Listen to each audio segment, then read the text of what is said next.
주간 쉴 새 없이 돌아가는 시세판에서 눈을 떼고 투자의 본질을 찾아 떠나는 시간. 주말 비주이즈 경제 팟캐스트의 비주입니다. 주말 잘 보내고 계시죠?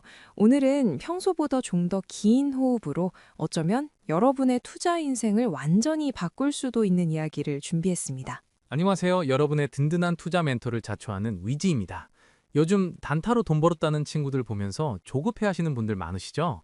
오늘 이 방송을 끝까지 들으시면 그런 소음들이 더 이상 들리지 않게 될 겁니다. 맞아요. 오늘 모실 전설은 워렌 버핏이 나의 스승이라고 고백했던 분이죠. 성장주 투자의 아버지, 필립 피셔입니다.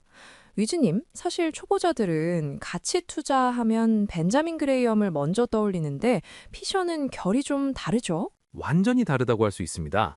그레이엄이 마지막 한 줌 남은 싼 주식 사기였다면 피셔는 아직 싹도 트지 않은 거대한 참나무를 발견하는 법을 가르쳤습니다. 버핏이 초창기엔 싼 주식만 찾다가 나중에 코카콜라나 애플 같은 위대한 기업을 사서 수십 년 보유하는 스타일로 바뀐 결정적인 계기가 바로 필립 피셔입니다. 싼 게 빚이 떡이 아니라 비싸도 제값을 하는 명품을 사라는 거군요. 오늘 다룰 책 위대한 기업에 투자하라는 1958년에 나왔는데 지금 읽어도 소름 돋게 맞아떨어진다고요? 네, 실리콘밸리 기술주 투자의 원조라고 할 수 있죠. 오늘 이 책에 담긴 위대한 기업을 찾는 15가지 포인트 중에 중요한 5가지와 절대 하지 말아야 할 5가지, 그리고 매도 타이밍까지 다뤄보도록 하겠습니다. 자, 본격적으로 들어가 보죠. 피셔가 강조한 가장 유명한 단어, 사실수집, 스커틀벗. 지난번에도 잠깐 언급했지만 이걸 2025년 버전으로 좀 더 구체적으로 알고 싶어요. 스커틀벗, 즉 소문을 듣는 거죠. 피셔는 월가 애널리스트들의 보고서보다 경쟁업체, 납품업체, 전직 직원의 말을 더 신뢰했습니다. 비즈님, 만약 A라는 반도체 회사에 투자하고 싶다면 어떻게 사실 수집을 하시겠어요? 네이버 종목 토론방을 본다? 농담이고요. 기사를 검색해 보겠죠? 피셔라면 이렇게 할 겁니다. A사의 경쟁자인 B사 영업사원을 만나는 거죠. 그리고 물어봅니다. 솔직히 A사 제품 어때요? 고객들이 뭐라고 하던가요? 경쟁사가 욕을 하면서도 걔네 기술력 하나는 인정해. 우리도 그것 때문에 힘들어. 라고 말한다면 그게 진짜 정보입니다. 와, 소름 돋네요. 경쟁사가 인정하는 회사야말로 찐이군요. 그런데 일반인들은 경쟁사 직원을 만나기 힘들잖아요. 그래서 디지털 스커틀벗이 필요합니다. 전 현직 직원들이 회사를 욕하는지 비전을 믿는지 보세요. 우리 경영진은 답이 없다는 글이 도배되면 걸으세요. 유능한 엔지니어들이 그 회사로 이직하고 있는지 아니면 탈출하고 있는지 보세요. 인재의 흐름이 곧 주가의 흐름입니다. 이제 기업을 해부해 볼 시간입니다. 책에는 15가지 체크리스트가 나오는데 그중에서 위즈님이 보기에 이것만은 절대 놓치면 안 된다 하는 탑5를 뽑아주세요. 네, 엑기스만 뽑았습니다. 첫째는 연구개발, R&D와 시장 잠재력. 당장 돈을 잘 버는 것보다 앞으로 수년 동안 매출을 폭발적으로 늘릴 제품이 있는가가 핵심입니다. R&D 비용을 비용으로 보지 않고 투자로 보는 회사여야 합니다. 둘째는 영업 조직의 파워. 기술만 좋고 마케팅 못하는 공대 감성 회사는 PCO의 기준에서 탈락입니다. 위대한 기술을 돈으로 바꾸는 건 결국 영업력이거든요. 셋째는 영업이익률. 비즈님, 매출이 1조 원인데 순이익이 10억 원인 회사와 매출이 100억 원인데 순이익이 50억 원인 회사, 어디가 좋을까요? 당연히 후자 아닌가요? 알짜배기니까요. 맞습니다. 피셔는 마진율이 낮은 회사는 불황이 오면 바로 망한다고 했어요. 높은 마진율은 그 회사가 독보적인 기술이나 브랜드 파워가 있다는 증거입니다. 넷째는 노사관계. 이게 정말 중요합니다. 피셔는 직원들이 행복하지 않은 회사는 장기적으로 주주를 행복하게 해줄 수 없다고 봤어요. 파업이 작거나 이직률이 높으면 숙련된 기술이 쌓이지 않아요. 요즘 말하는 ESG 경영의 원조격이죠. 마지막 5번째는 경영진의 진실성. 회사가 잘 나갈 때 떠드는 건 누구나 합니다. 하지만 신제품이 실패하거나 악재가 터졌을 때 주주들에게 솔직하게 설명하고 대책을 말하는가, 아니면 입을 닫는가, 여기서 위대한 기업과 잡주가 갈립니다. 듣고 보니 하나하나가 다 뼈 때리는 말이네요. 특히 노사관계를 1950년대에 강조했다니 피셔의 통찰력이 대단합니다. 좋은 기업을 찾는 법을 배웠으니 이번엔 절대 하지 말아야 할 것을 알아볼까요? 책의 2부 제목이 투자자가 저지르지 말아야 할 5가지잖아요. 네, 초보자분들이 꼭 들으셔야 할 내용입니다. 첫째, 상장된 지 얼마 안 된 판촉성 기업을 사지 마라. 갓 상장한 기업은 재무 데이터도 부족하고 보여주기식 포장이 심할 수 있습니다. 피셔는 검증된 기간이 필요하다고 봤어요. 둘째, 단 몇백 원 더 싸게 사려다 좋은 주식을 놓치지 마라. 이게 진짜 중요합니다. 예를 들어 삼성전자를 7만 원에 사고 싶은데 지금 7만 500원이란 말이죠. 그 500원 아끼려고 지정가 걸어놨다가 주가가 날아가 버리면 아, 저 그런 적 많아요. 조금만 내려와라 하다가 결국 못 사고 구경만 하는. 피셔는 말합니다. 10년 뒤 10배 갈 주식이라면 지금의 몇백 원 차이는 아무것도 아니다. 그냥 시장가로 질러라. 셋째, 너무 과도한 분산 투자를 하지 마라. 계란을 한 바구니에 담지 말라는 격언 아시죠? 피셔는 이걸 싫어했습니다. 계란을 너무 여러 바구니에 담으면 어느 바구니가 깨지는지 감시할 수가 없다.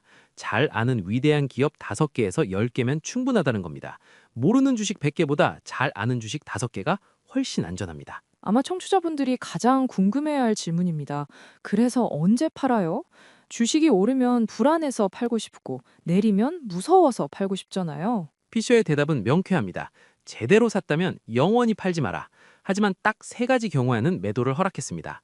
처음 매수할 때 내가 틀렸다는 걸 깨달았을 때, 위대한 기업인 줄 알았는데 사실 수집을 해보니 아니네? 인정하고 바로 손절하세요.